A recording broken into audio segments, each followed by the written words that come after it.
Welcome to the Sustainable Clinical Medicine podcast. I am your host, Sarah Smith. I am a practicing rural family physician and the charting coach. This is the podcast for physicians and advanced practice providers who are ready to step back from the busyness of their clinical day to share ideas, question everything, and redesign their clinical day. We are redesigning clinical medicine to create sustainable clinical days and create time for our lives outside of medicine. Join us for discussions with world experts who are helping design sustainable models of clinical medicine and the physicians or clinicians who have discovered or designed sustainable models of clinical medicine for themselves. Hi, everybody, and welcome back to another episode. Today we have LynAnn Weaver, who's going to bring us a fantastic perspective from a previous healthcare administrative point of view, moved into executive coaching and leadership. Wonderful. Welcome. I will let you introduce yourself. Thank you so much. As you mentioned, I'm LynAnn Weaver. I'm the CEO and founder of Healthcare Elevation Partners, and we are really on a mission to equip leaders and physicians and clinicians to help empower them to bolster their leadership, have thriving practices, and really have the dream life that they envisioned when they went into practice that so many people end up not ever achieving and are trained almost through the way that our healthcare system is set up to believe that it's not even possible. And so just showing people that it actually is possible with a plan, and you need that point A of where you're at right now, and we'll identify where that point B is, and then we can create all of the steps to get you there. Perfect. I love that.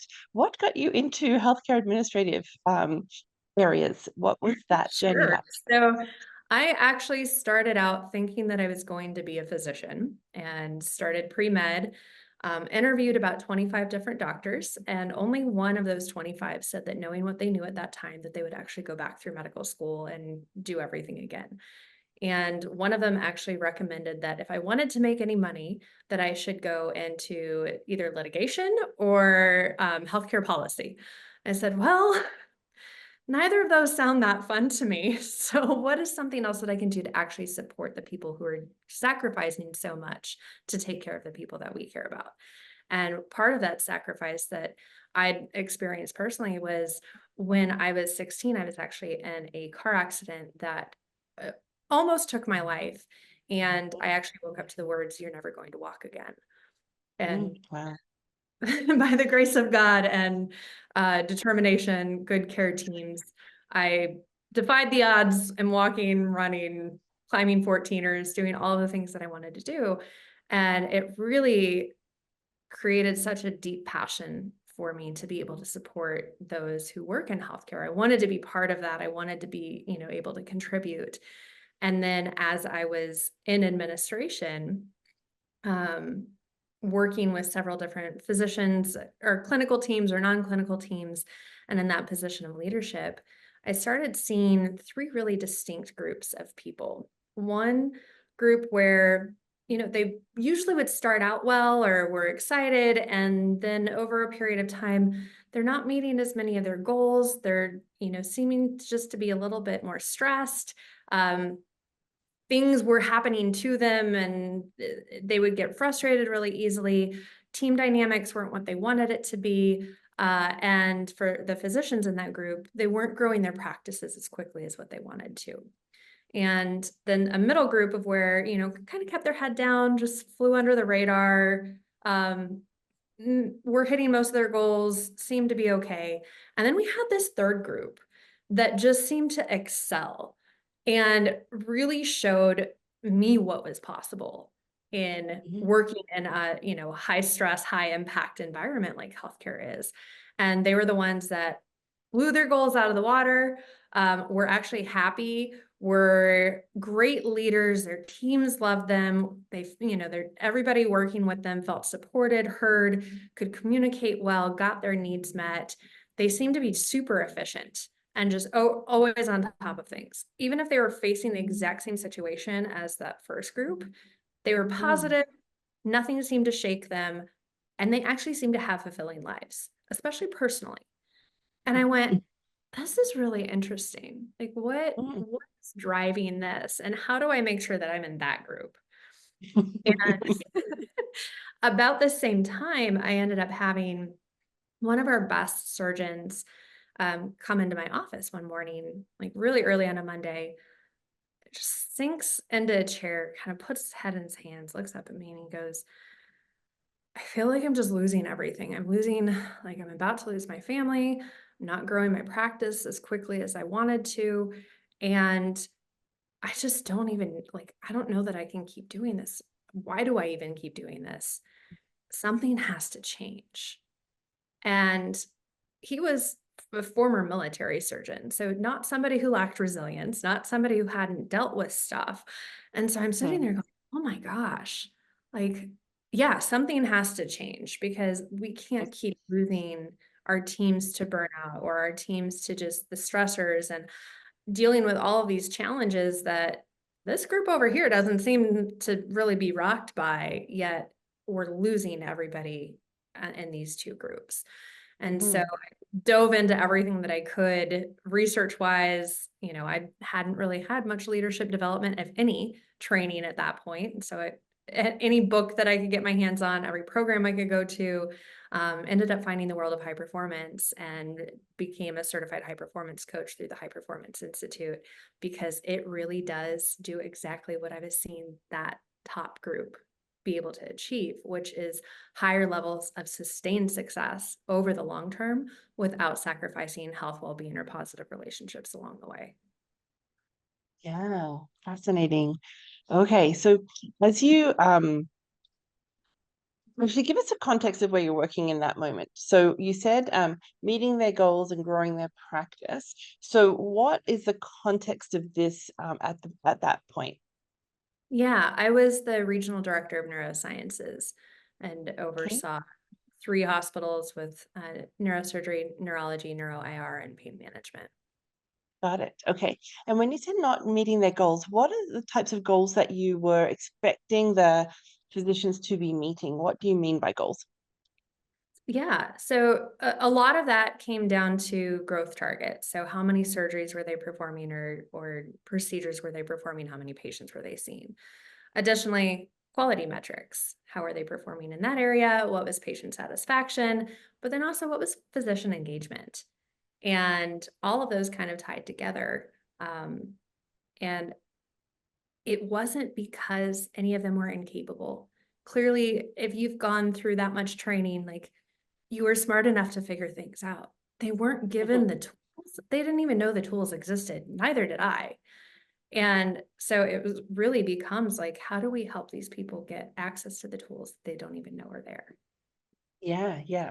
And when I'm talking to physicians about their they have expectations. So their patients will have expectations, their organization might have expectations or goals or metrics that they're to meet. And some perceive that as really quite difficult or imposed upon them and almost a punishment. Um, when you're talking about goals, though, it sounds like it was a physician-led, I'm not meeting my goals, I'm wanting more. Mhm. Tell me if that's true, or if you were, as a medical administrator, able to see both sides of that. I definitely could. And yes, there are, I mean, medicine is business as well. And you will not be successful as a clinician or physician without understanding the business side of it. And there are things that, especially from a communication perspective, the reason why those some of the goals that seem to be, imposed on people, it's not communicated effectively as to why that's important or how they can contribute. And without that why, it can really feel sometimes even, but it's the point of this. I'm just, a puppet or a pawn and having to do all of these things that I don't want to do or don't feel are important. Um, and at the same time, it helps the organization thrive so that the, especially from a hospital system perspective, have the capital to be able to give the physicians and clinicians everything that they're needing to be able to provide exceptional patient care. And there seems to be a disconnect in that area.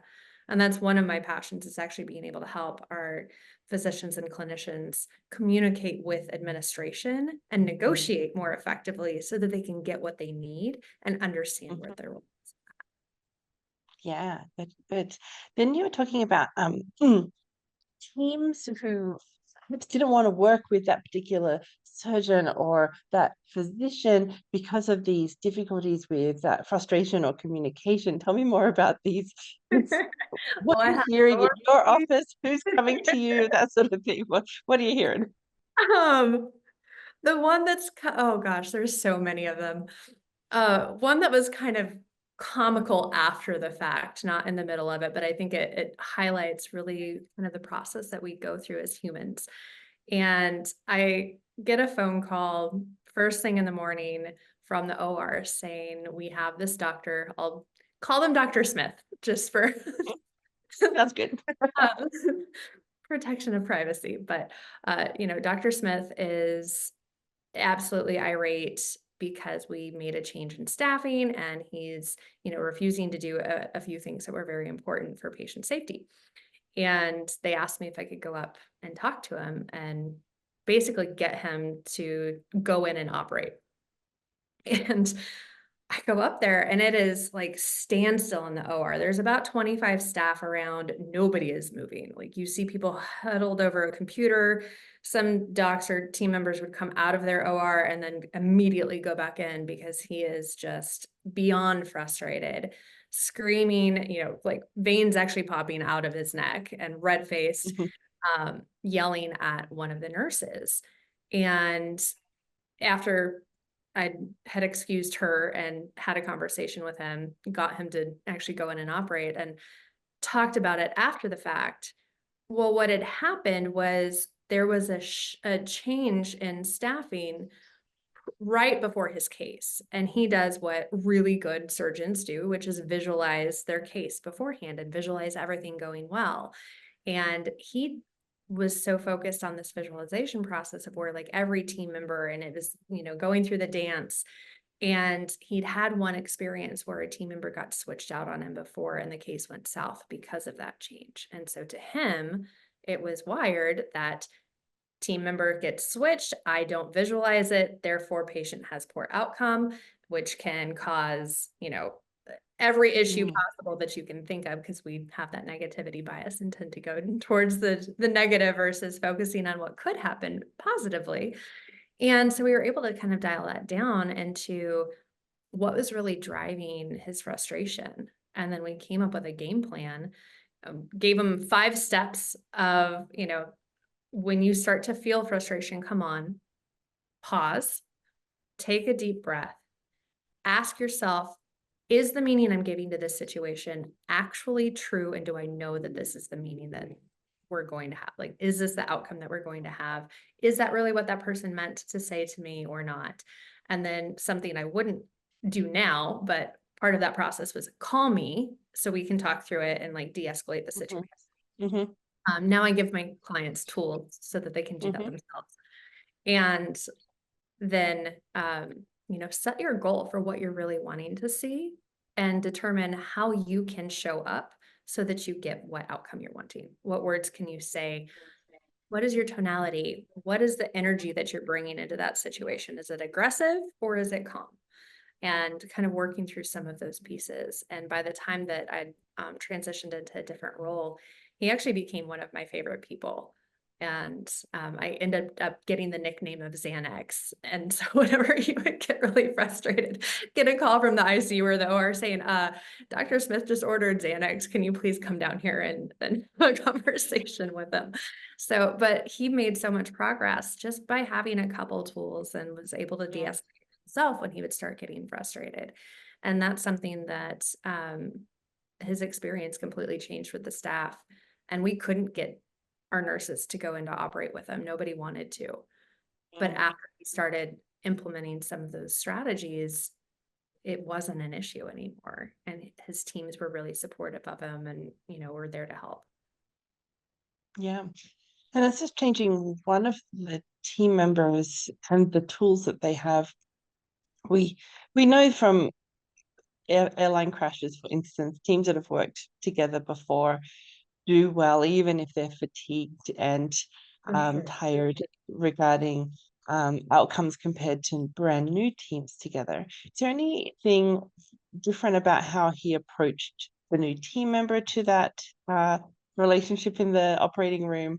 Or was it really just his internal changes that happened? In that situation, it was more of his perception of it. Hmm. He worked with the team member that they had switched into his room with that person before. But what had led to that was the person he thought was going to be in his room, he was told had left for a doctor's appointment.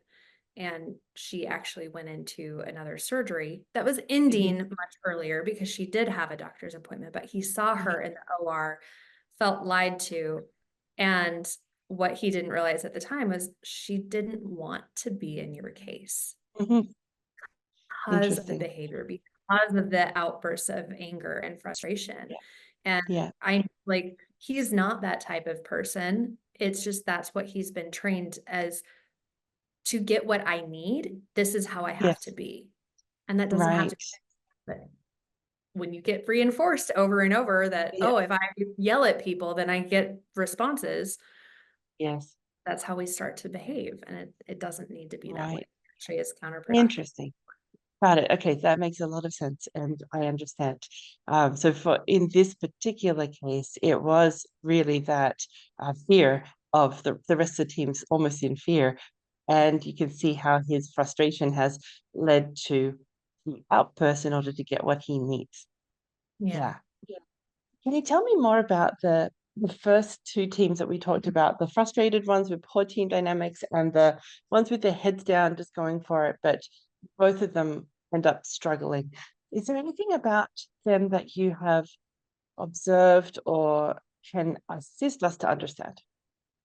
Something that I've learned within the past few years, especially, is so much of what was going on is they were not effectively managing their energy levels. Fatigue is a huge factor in healthcare. I mean, there are going to be days that you don't sleep, especially if you Mhm. have children at home or if you're in a role where you're on call. Like that is just a reality of the matter. But the difference comes down to what do you do in the in between and how do you manage your energy in those days that you're not, able to get this adequate sleep that you're wanting. And how do you do that consistently? And we know that, if you're chronically fatigued, your ability to manage stress actually significantly decreases. And, it exhaustion leads to that heightened stress sensitivity, which just exacerbates fatigue. And then you go into this negative spiral. And so one of the things that I would notice is the group that operated, we'll call them the high performing group. Even if they were tired, they were able to somehow boost their own energy, or at least for a period of time when they needed to.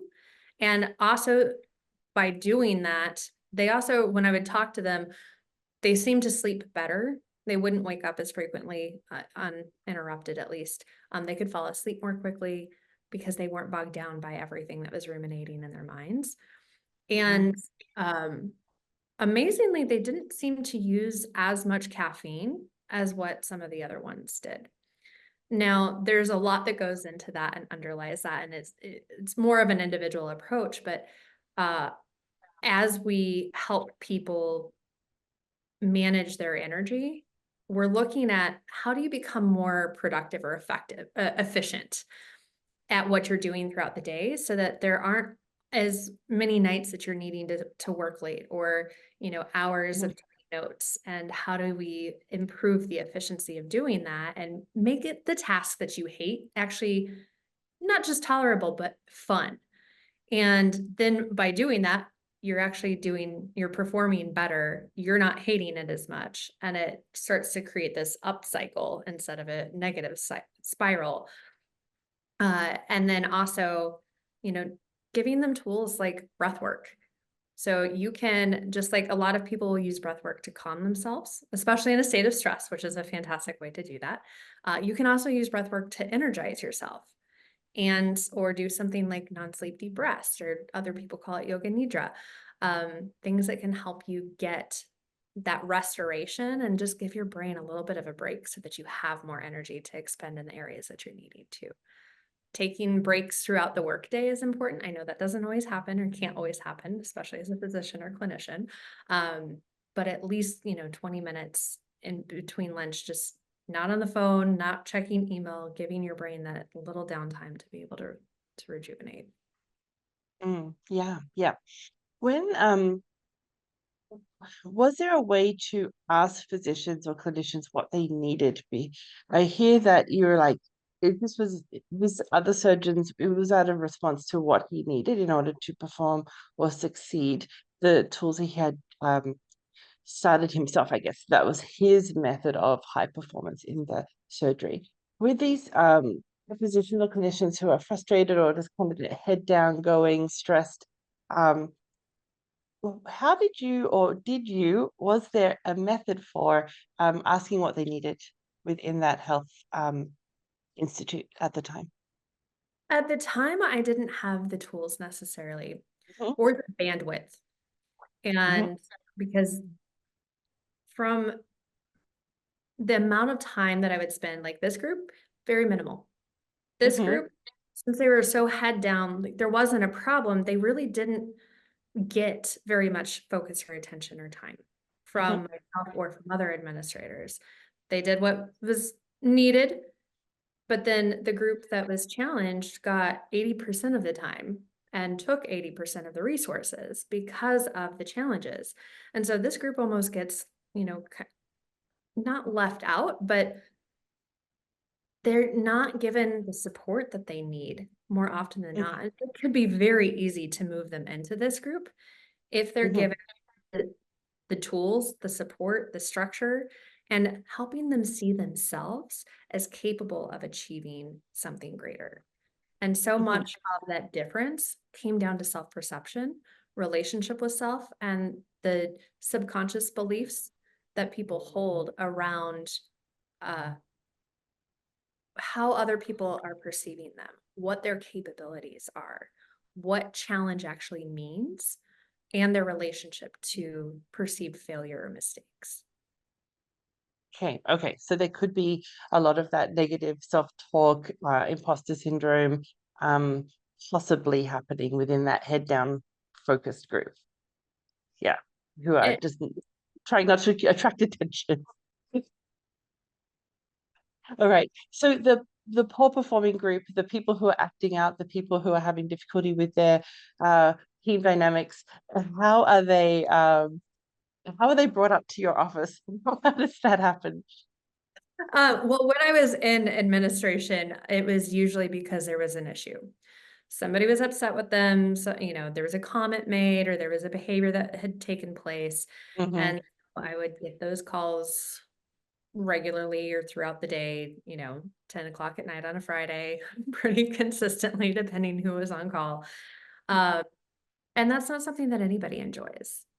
The That's person who's struggling and having it, I'm not even going to say, oh, it's a behavioral issue. Some people do fall into that, more narcissistic category, but for the most right. part, physicians and clinicians don't go into healthcare to Mhm, not enjoy what they do, to, get in conflict with everybody else. Like that's not why they're doing, that's not why they sacrifice so much. And it really just comes down to how do we help them understand what's triggering them, mhm, why why their stress and frustration is there to begin with, and then what are the steps that they can take to influence the outcomes that they want in a more effective way? How can they mhm, communicate more effectively? The number of docs that I've worked with um, that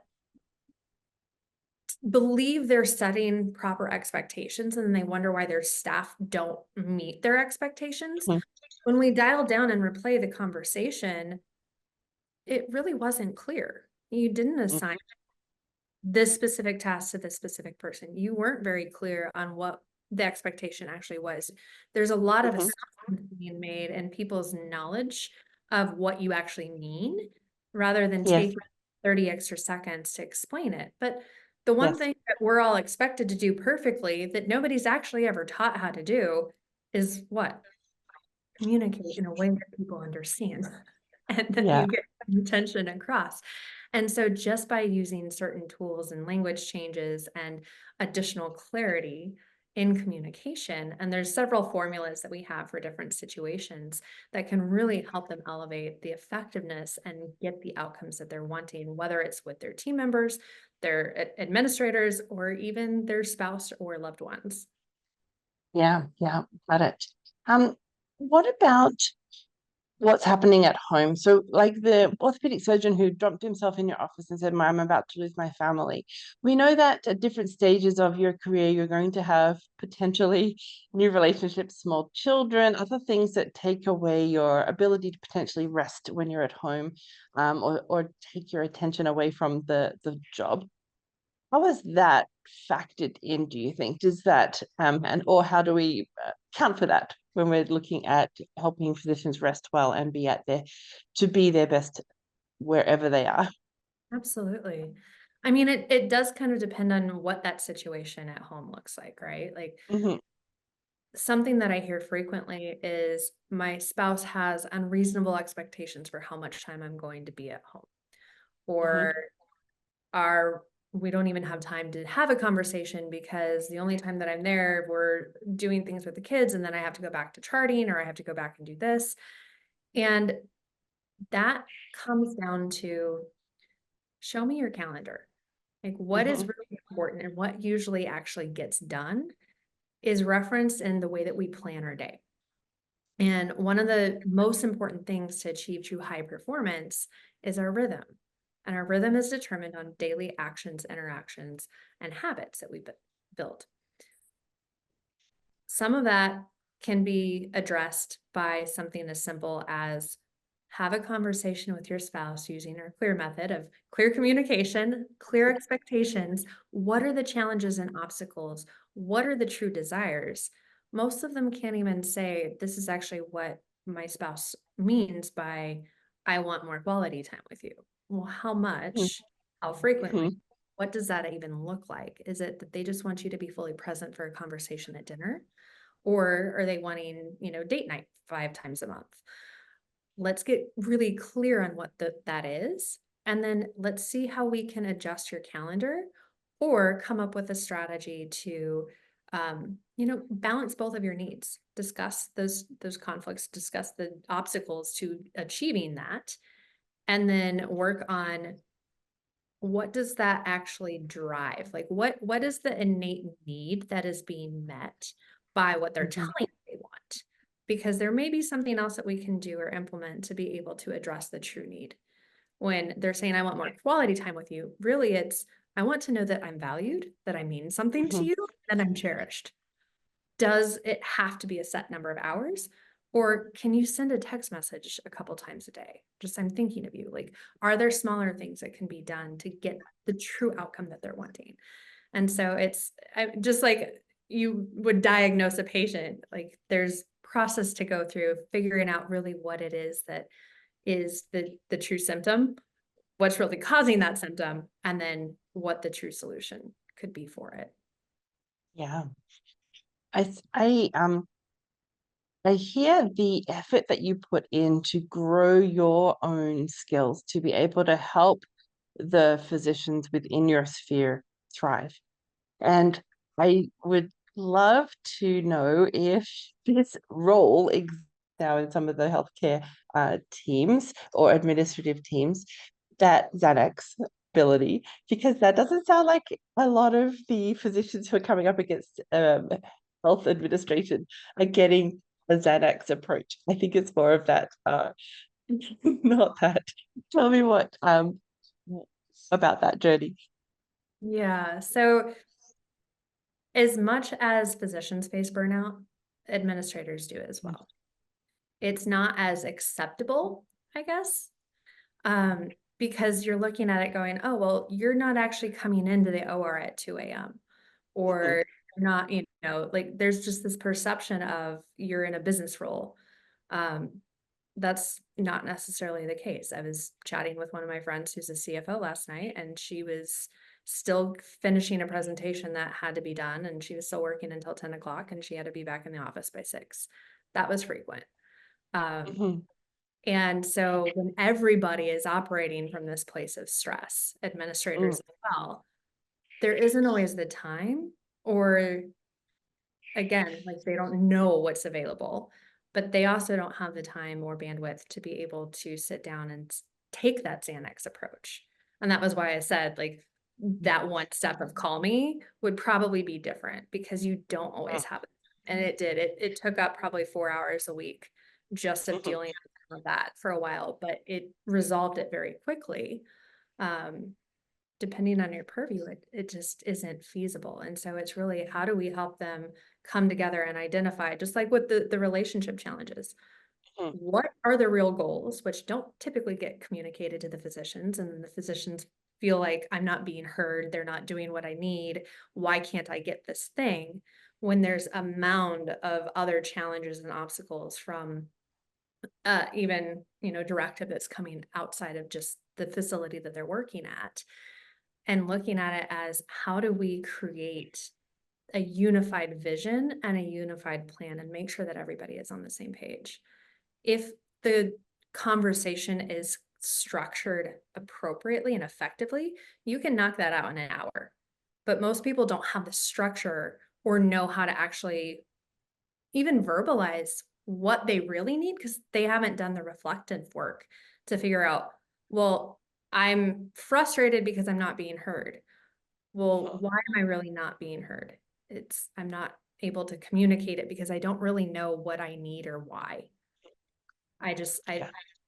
have been told this is what it should be, or, have developed this understanding of this is what it is, but why is it actually important to me? And when we learn to identify that why and how to communicate it in a way that the other person will receive and understand, and then also set clear expectations for who is following up on this, how frequently will we, and also taking ownership of it, of if we've discussed this and I haven't heard by follow up. And that's something that I see seems to fall off the plate a lot of, well, they didn't follow up with me or they didn't tell me.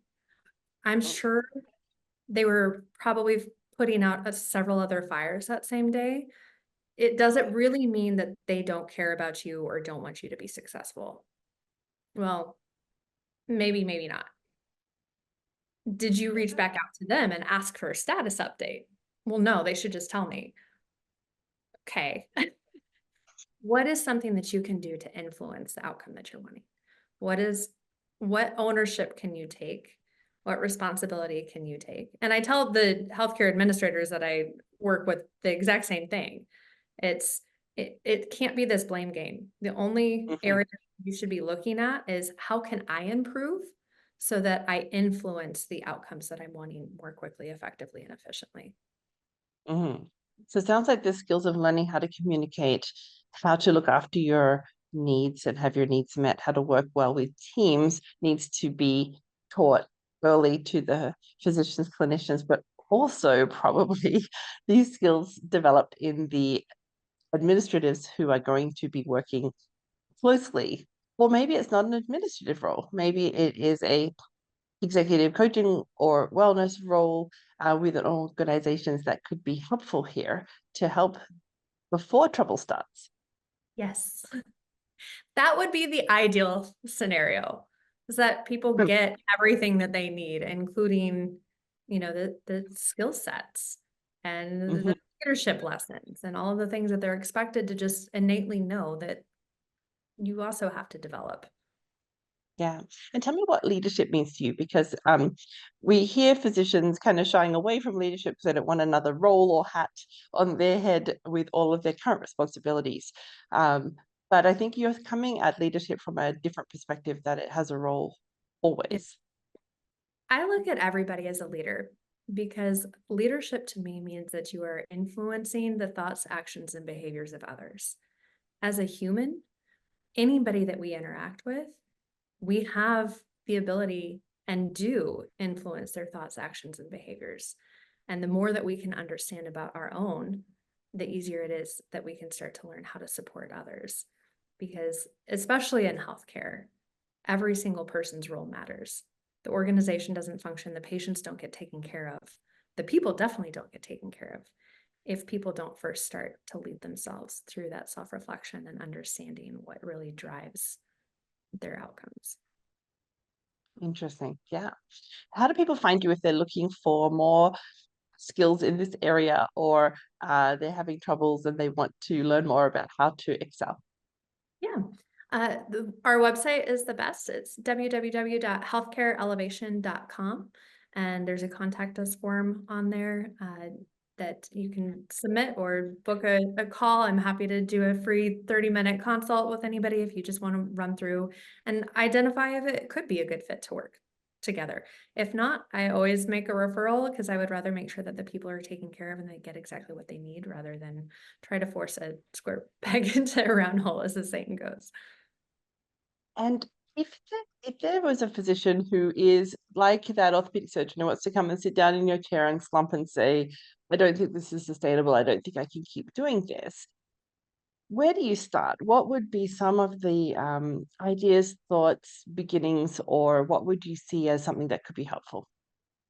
Yeah, well, first by answering the why. Like, why did you get into this in the first place? What are you missing? And what would be the first, if you were to make one change that could really move the needle, what would that first thing be? It's really start with clarity. Like clarity on what does that point be of what I really want look like? And then how do we design your life, your practice, your communication style, your skill set training, any of those pieces to be able to get you from where you're at to where you're really wanting to be. Beautiful. And these are all learnable, teachable skills. Yep. The study and practice that I use, so the High Performance Institute did the largest study on high performers in the world. They studied people in 190 countries and found that there are habits that the world's top performers all have in common and that are very learnable and developable. Is that a word? We're making it one. Yes, developable could be a word here. We don't mind. Tell us some of those habits then that are seen in those high performers. Yeah. So seeking clarity is first and foremost. Raising your necessity. So why is this important? Who's going to benefit? Who's going to get hurt? Or, who might be a detriment if I don't do this? How do I manage my physiology from an energy perspective and from a presence perspective? And then how is my productivity? I'll use the word efficiency because, sometimes it can be a bad word in healthcare, but it's really yes. How much time per unit of output are you getting? So how are we managing those internal and external distractions? How do you minimize those so that you can be more focused and productive? How do you master your calendar? How do you do like some of the things that, again, nobody's really taught and they're just expected to figure it out? And managing your energy, and then managing your psychology, like mastering your psychology. What is my level of self-awareness? How can I increase my agency and my influence in every area of my life? Love it. Thank you. I think that shows us that even if we feel like we're in group 1 or 2, that there is hope for us yet. That we may need to find the right tools, person, skill set, communication, or even just that awareness of what we need. Thank you, LynAnn. This has been really helpful for those listening. I think they're going to get some really good ideas about where or what they could do next. Wonderful. Well, thank you so much for having me on the show. It was a pleasure and wonderful to meet you. Thank you. Have a great week, everyone. Bye. Thank you for being part of the Sustainable Clinical Medicine podcast. If you'd like to learn more or join us to help you get home with today's work done, go to chartingcoach.ca There you'll find all the information on the premier Lifetime Access Charting Champions program that is helping physicians get home with today's work done, with all the proven tools, support, and community you need to create time for your life outside of medicine. We would love to see you there. Until next time, thanks for listening.